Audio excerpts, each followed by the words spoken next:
Start over. Hello, and welcome to the Melanated Veteran Podcast. I'm your host, Miss Misha. And before we begin, the first order of business is to share, like, and subscribe to the Melanated Veteran on Facebook and IG. We're on almost all major platforms: iTunes, YouTube, iHeart, Stitcher, Google, and many more. Don't forget to check out our website at www.themelanatedveteran.com. So today, I have a special guest. I have known him. I actually met him in college, and I've kept up with him. And I noticed, he's on Facebook. He's up there. He's talking about rights and just letting people know what's going on. He's talking about legislation, law, everything. So I had to have him on here because I found out he was a veteran. So I was like, I need to have him on here so he can talk about his platforms. So please welcome Armando Grundy Gomes. Hey, how are you? Hello. Hey, thank you so much for being on here. It really means a lot. Sister Misha, I appreciate you for having me on and inviting me on. Of course.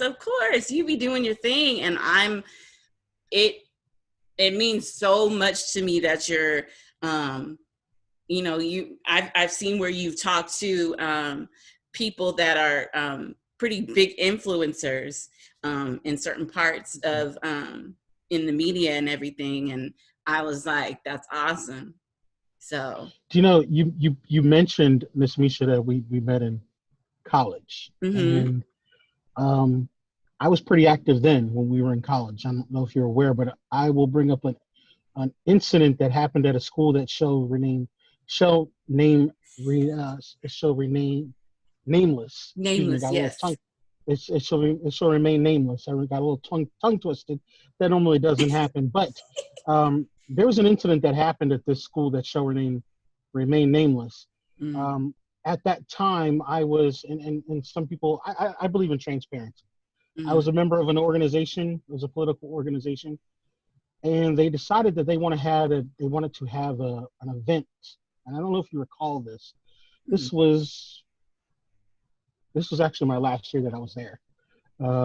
This was like 2006, 2007, and they wanted to have an event called Catch an Illegal Immigrant, and they wanted me to play the illegal immigrant and catch them. And so at that time, it just bothered me. It bothered me to my core. And so somewhere you have to have a core. You have to have something that you stand for. You have to, and I always say this, and I don't mean to be facetious, but unlike former President Obama, when I say I draw a line in the sand, I mean what I say what I mean, and I mean what I say. And so at that time, I had contacted Joe Scarborough, who is on MSNBC at that time. I contacted former Senator Mel Martinez, who was the United States Senator at the time, and many other more. And we made a mockery of that organization. Wow. And it was shut down. I also got in trouble. I got called to the president's office. The former student government and student body president at that time was Christine Genualdi. She kind of gave me a tongue lashing, and I was very upset about it. I kind of teared up in her office and told her why. I understood why she was upset, but where it was coming from. It was a place of hurt.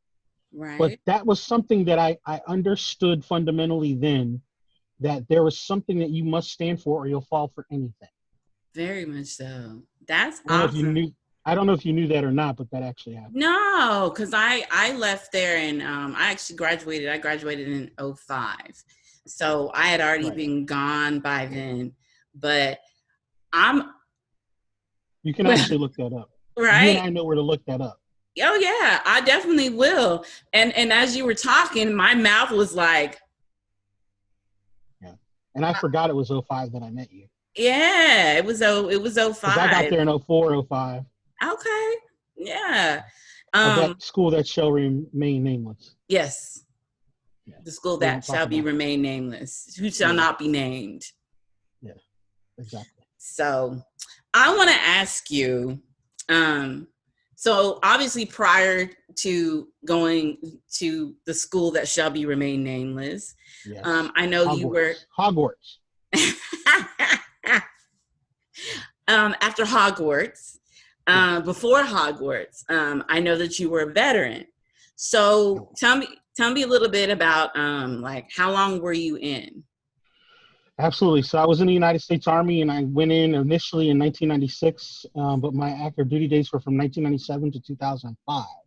So just right when you met me. And I served during Operation Enduring Freedom. I did not deploy, but I served during that time. So I am a veteran of OEF, OIF, but I did not deploy. So I want to just be very clear and transparent. I served in the 82nd Airborne, so there are a lot more.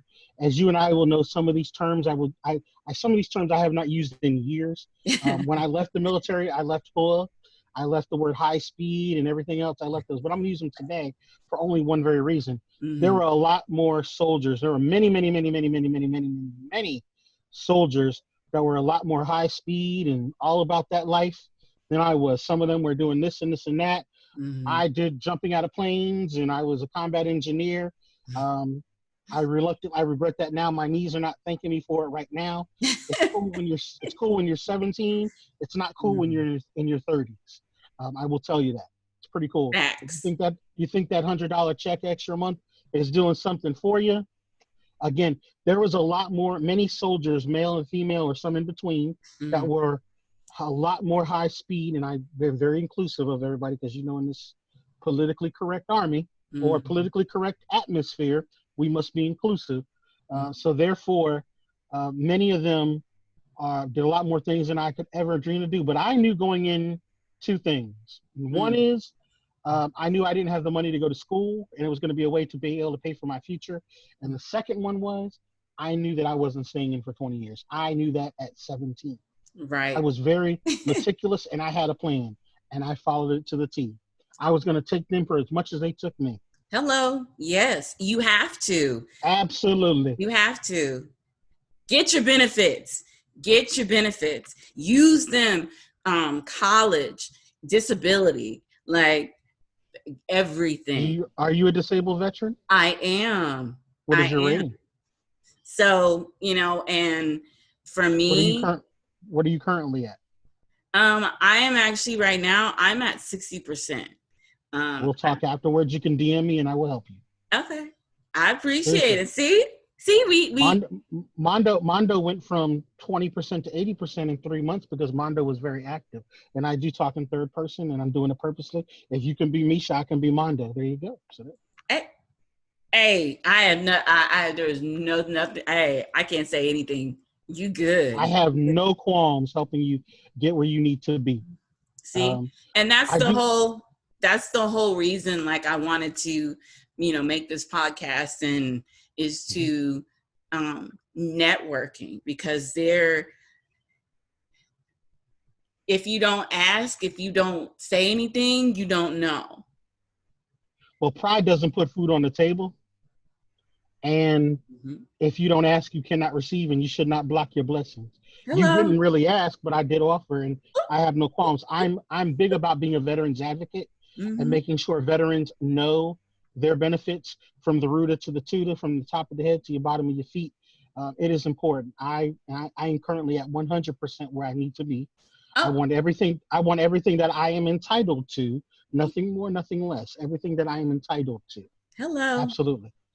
So I just want to say, especially as veterans of color, we are human. Well, there's many of us.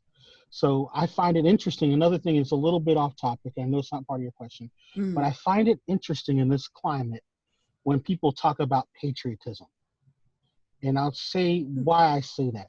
You as a woman of color, specifically being a Black woman, me being a Black man, and people are like, wait a minute, I thought you said his name was, I thought you said he was. Well, let me explain that. First of all, and I'm going to go back, I didn't digress. If you don't know the difference between race and ethnicity, I can't help you. My race is Black. I'm a Black man. If you want to talk about my ethnicity, I'm a lot of other things, but I'm a Black man. Proud. So first and foremost. I want to be very clear. Unapologetically, unabashedly, it is a privilege to be Black. So And then the other thing is, when it comes to our somebody telling me about what patriotism, more Black and brown people serve in this country. I refuse to hear somebody that does, without melanin skin, try to talk to me about what it is to be patriotic. They can go fly a kite and get struck. They can go into traffic. They can go out and play in traffic. I don't care what they do. But please don't talk to me about what it is to be a patriot. Please don't. Please don't. And that's a mic drop right there. Absolutely. See? And this is why I wanted you on here, because you speak truth, you say it like it is, and I'm going to be drinking vitamin water, sorry. No, you're good. So while you were in the military, is that a big reason why, part of the reason why, you started to with working with like rights, people's rights? Oh, that's a hard one. There was a lot of things about me before the military. I went in at 17 years old. I needed a lot of structure. I wasn't ready for school. I knew that. I kept a letter from my grandfather in my personals drawer.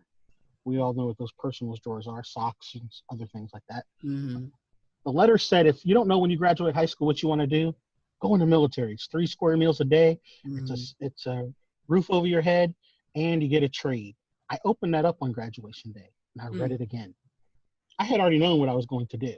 That said, all these people that say they wanted to go serve their country and this is why they went in, I went in to serve my country. That's a bunch of nonsense, at least for me. I'm always talking about my story. That's a bunch of nonsense. That's not what I went in, and I'm going to be very clear, to go get college money. Absolutely. Unadulterated. And that's just point out. Now, I learned patriotism along the way. That's, again, just being straight up. Some people can say, oh, I believe in Old Glory and the eagle, this and that and all that other stuff and stuff like that, this and that and stuff like that. That's great. That's great for you. But many people that look like me, I saw a lot of us. Saw a lot of you, saw a lot of me. And from what I saw, they were like me. But I also picked up on some other things, were the social factors. I've been called the N-word. And for those of you who don't know what the word N-word is, it starts with N-I-G-G-E-R, not A. I normally will say, but I'll be respectful. Not but excuse me, not but Yeah, well, I've been called that racial trope more time. So many times you would think it's your name. And these are people that are supposed to serve with you. Dealt with a lot of racism and bigotry one on one. I remember specifically in one of my units dealing with the game was divide and conquer. Get them fighting amongst each other. All right, well, Grundy or Gomes, we know that you're Black. You probably like watermelon, or you can run fast. Or these things. There was this one brother. His name was Marlon Newsom. Never forget it. We had been fighting. We did not like each other. Brother was from Chicago. Smart brother. We just never saw eye to eye. And then one day we figured it out. We had guard duty. You probably know things like this. You were in the Army, correct? No, I was in the Navy. Okay. Well, we'll talk about that later. Why I did not do that. So I did not go in the Navy because I did not want to be in cramped quarters with a bunch of sweaty men. No, absolutely not. Anyway, that's my and I wasn't going to be anybody swabby. Nope. But Marlon Newsom and I we had guard duty, or whatever you all call it, in the Navy. And that night he was supposed to relieve me, or he was on one side of the foxhole, and we had a ditch or gully or whatever in between fighting positions. And I had the other one. We didn't talk. We were on there for like an hour. And finally I said, what's your problem with me? We just started talking. And it's funny when you can start talking what happens. What happened was, in order to, you and I are articulating our words, what happened was we had an understanding. We came to an understanding of what was going on. People came to relieve us, and we sent them back to the tent. We stayed up the whole night and got through it. When we got done, we embraced like brothers had and showed love. And that was a waking up moment for me. It was a waking up moment for me in that I went through a phase during that time, because when I was in, this was probably this was 2000. This was 20 years ago. This was 2000. I was 19 going on 20 years old. I was also going through a phase of I had joined the Nation of Islam as well. I wasn't putting up with it. But I found myself starting to not like people for something they didn't have control over. And that is the color of the skin. I cannot hate somebody white because they're white, just like I shouldn't hate. People shouldn't hate somebody because they're black. They have no control over how they come into this world. Right. And what stopped me, I still appreciate the Nation of Islam, but what stopped me was an episode of a former sitcom that I watched in the 90s, you may be familiar with, called A Different World. Mm-hmm. And that episode was where Ron and Dwayne were at a football game, and Dean Cain was on there. Yes. And that episode came on about 2001 and hit me right between the eye. And I said, I have to stop. I have to stop. And my squad leader at the time, which was one of my supervisors, was Caucasian. His name was Daniel Paget. His name is, he's still alive. But I experienced so much racism and bigotry from the 82nd Airborne to many different branches, or many different units that I served in. And I saw it. But that doesn't make everybody bad. But there's a lot of it. And in that man's army, I remember my grandfather had told me, a black man has no place in this man's army. And I finally figured out what he meant. Recently, and I don't mean to belabor the point. I hope I'm not over talking too much. You are good. Thank you. In 2017, before 2017 hits, we had this nice little thing that kicked off. We had 9/11 kickoff. A lot of my friends deployed. And my thing is, if I remember your name and I interacted with you and I remember your name, that's usually for you a good thing. Because I'll remember your first name or something about you. So from 2003 until 2017, I didn't know what happened to one of my friends. That's almost 16 years. His name was Juan Fontanes Medina. We served together. And finally, I'm on Facebook one day and I see this person. And I was like, hey, wait a minute. Click. Hi. Yo, what's up? That was April. By June, I had my college reunion, or excuse me, not college reunion, high school reunion. And I was going on a trip. And this is 2017, this is June. I said, I'm coming to see you. It's not closure. This is a new chapter. And never shall again shall I say, we're going to know what's going on. How are you doing? What's up? So that year, I took some time off work to the tune of 8 weeks. And I left Gainesville, Florida, and I went traveling cross country just by myself. And I've been doing this, planning it for quite some time. I saw besides seeing 5 national parks, 2 presidential libraries, I saw a lot of my old Army buddies. One of them in Northern California, and we served in 82nd Airborne. I saw another one of my buddies that I saw at Norwich University. He was on active duty. Saw Juan in Dallas, Texas. Saw my squad leader, Daniel Paget, the one I just told you about, in Memphis.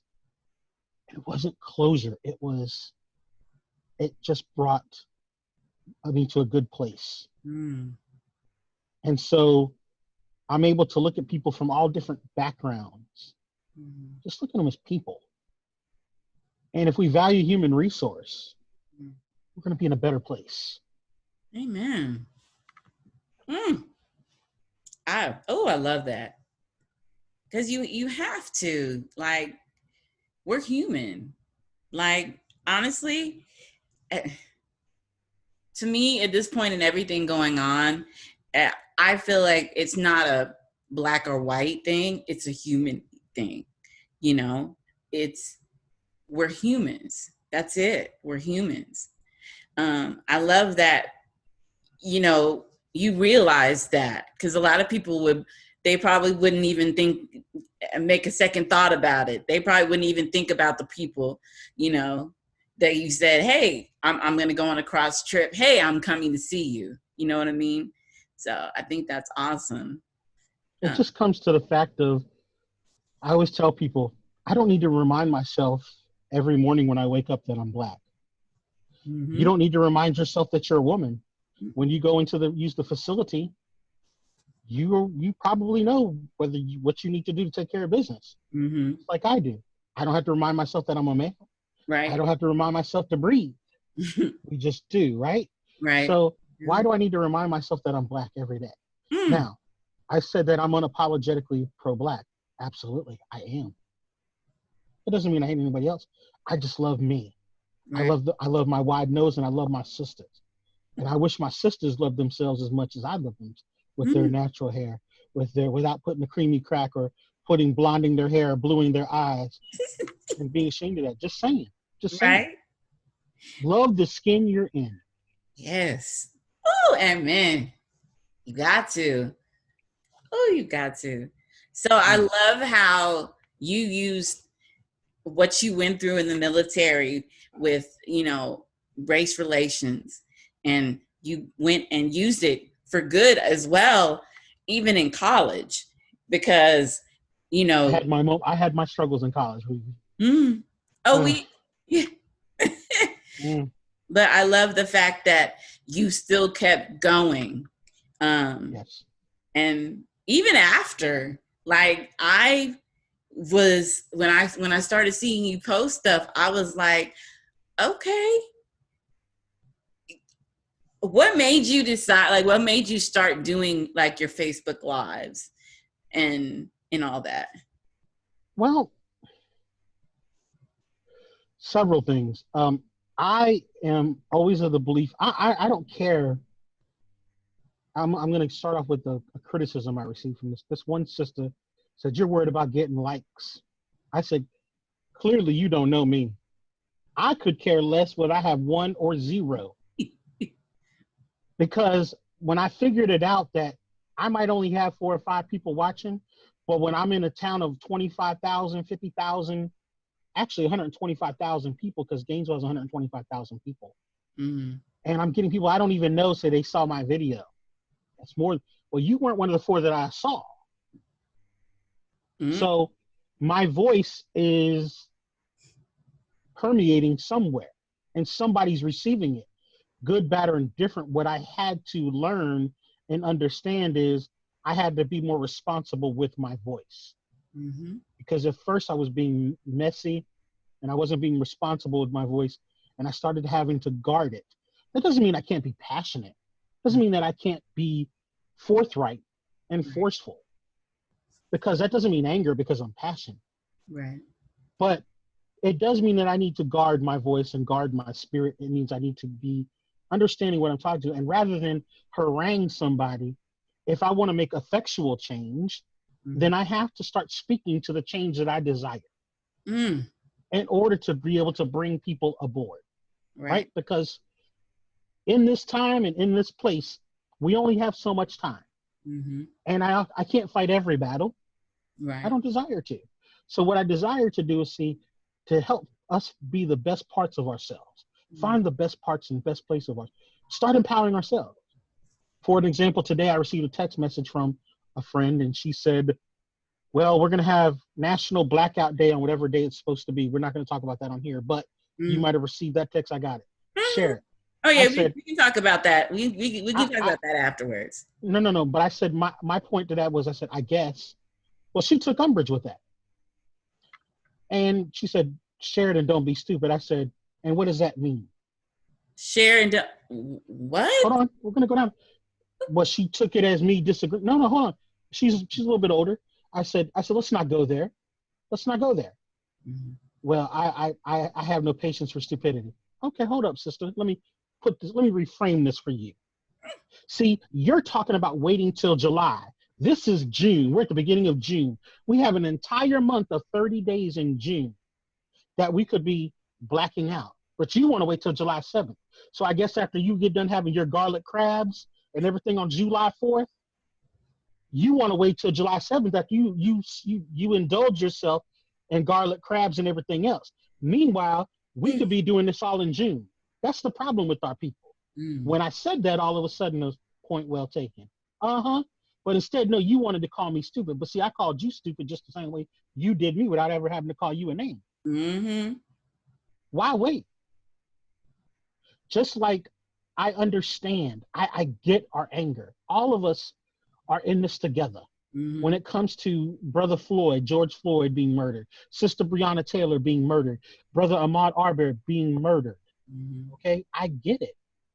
But all of this stuff that you're not going to convince me that you taking a TV from a department store and you're doing that because you're angry and memorializing George Floyd. You're disgracing George Floyd. You're stealing. Even his family was like, yeah. He would not, this is not what he would want. It's not. And the other thing is, so you're burning, it's kind of like saying to a dog normally 9 times out of 10 doesn't defecate where it eats. Mm. So you're going to tell me I'm going to burn. Most of us don't really have a pot to piss in or a roof over our head, but we want to burn down our own neighborhoods. Mm. Well, here's the good news. I always said I didn't understand why during the LA riots that black folks didn't burn down Beverly Hills. Well, good news that they got Beverly Hills this time. Mm. But here's my thing. I'm not advocating for any of that. What I am saying is use simple logic. Mm-hmm. We did have 4 officers we need to hold responsible. We have a black state attorney general in the state of Minnesota. We didn't have that when Brother Philando Castile was murdered by Geronimo Yanez, the police officer in Falcon Heights, Minnesota. Right. What we do now, what is the best thing that we can do? Burn up the ballot box. Mm-hmm. Make sure we register to vote. Hello. Start spending money in your neighborhood. Start saving money. Start making, if you don't like the school that your child is in, then get a charter school and do that. That's what we need to start doing. Instead, we want to go rob and steal and burn. And what is that accomplishing? Right. Me and you will talk a little bit afterwards, but you know, for me, there's a lot of stuff that I understand.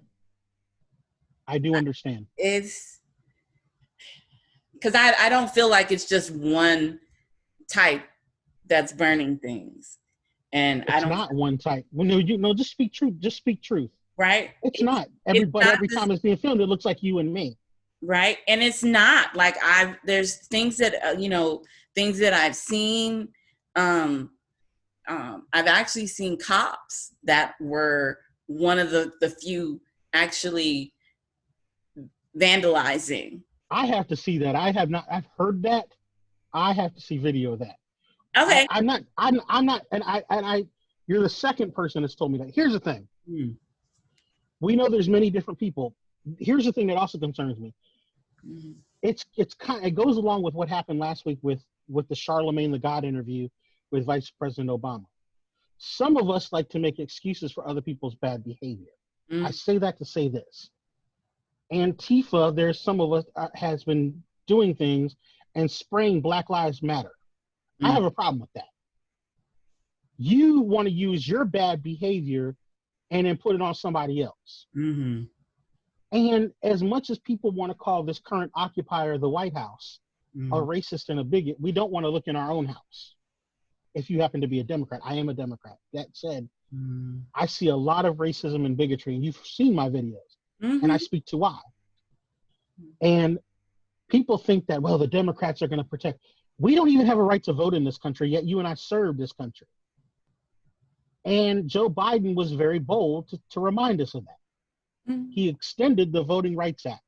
You and I fought for what? Freedom, to protect and defend the Constitution from all enemies, foreign and domestic, yada, yada, yada, right? Just saying.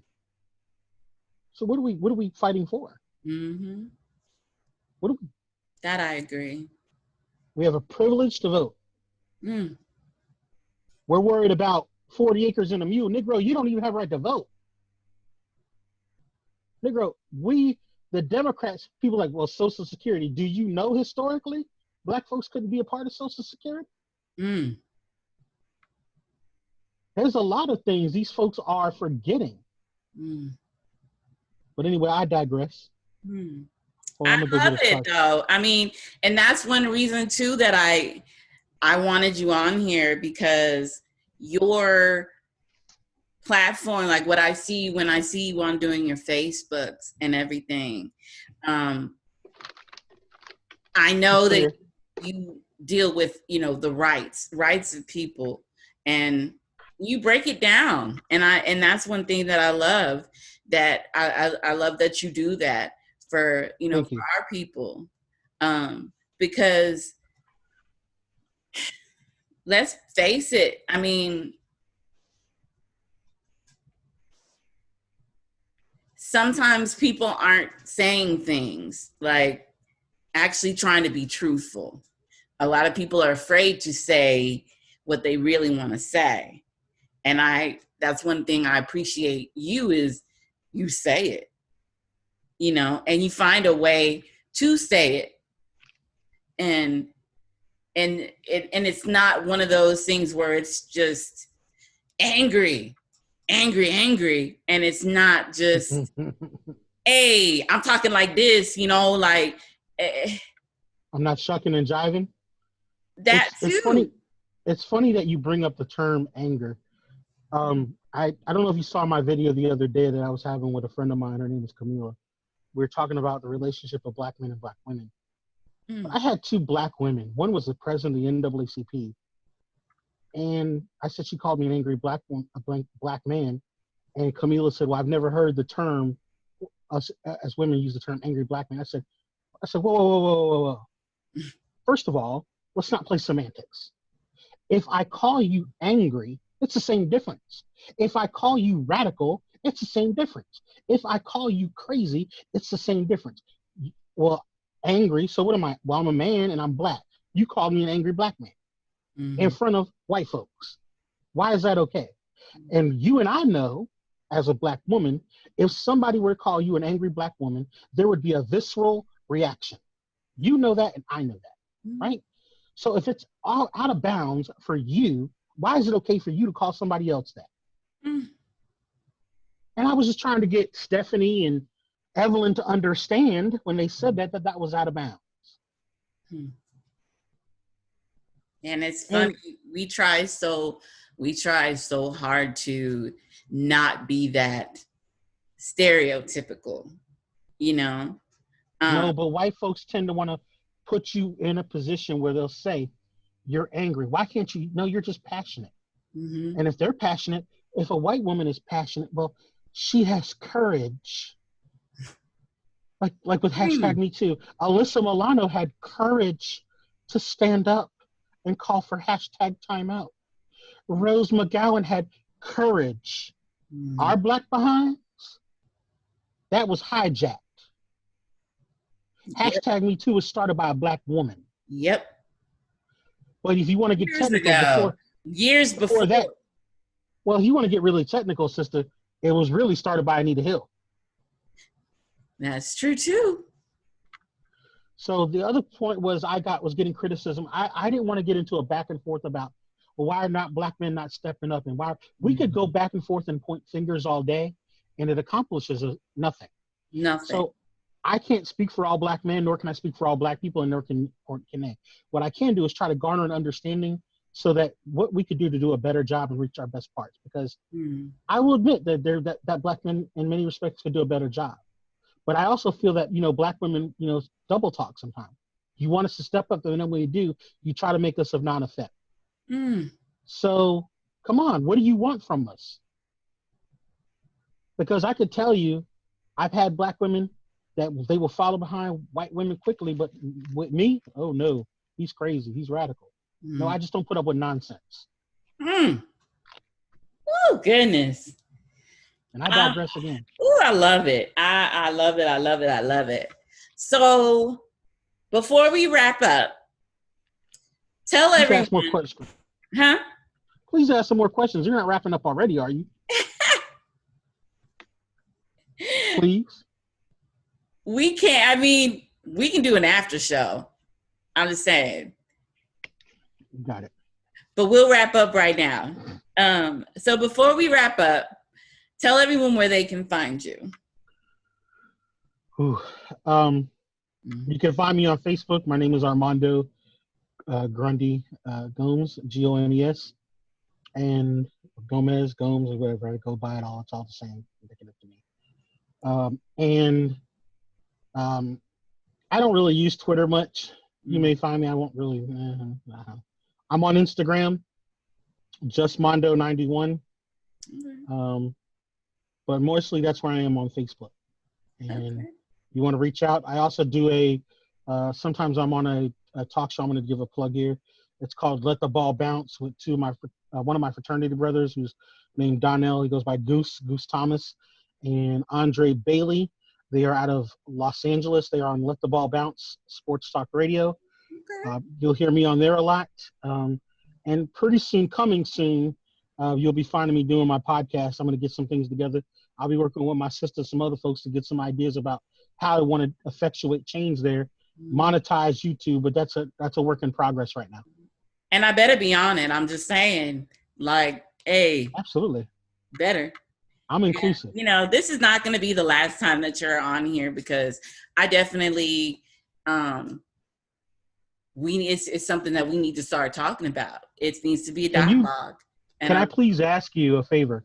If we could be so kind, please share this to Facebook, because I want Black people, especially Black women, to see that we can have a conversation with each other and we're not yelling or pointing fingers. Because so many times, I don't know what it is. I just feel like I feel like as a Black man, I can't win to lose.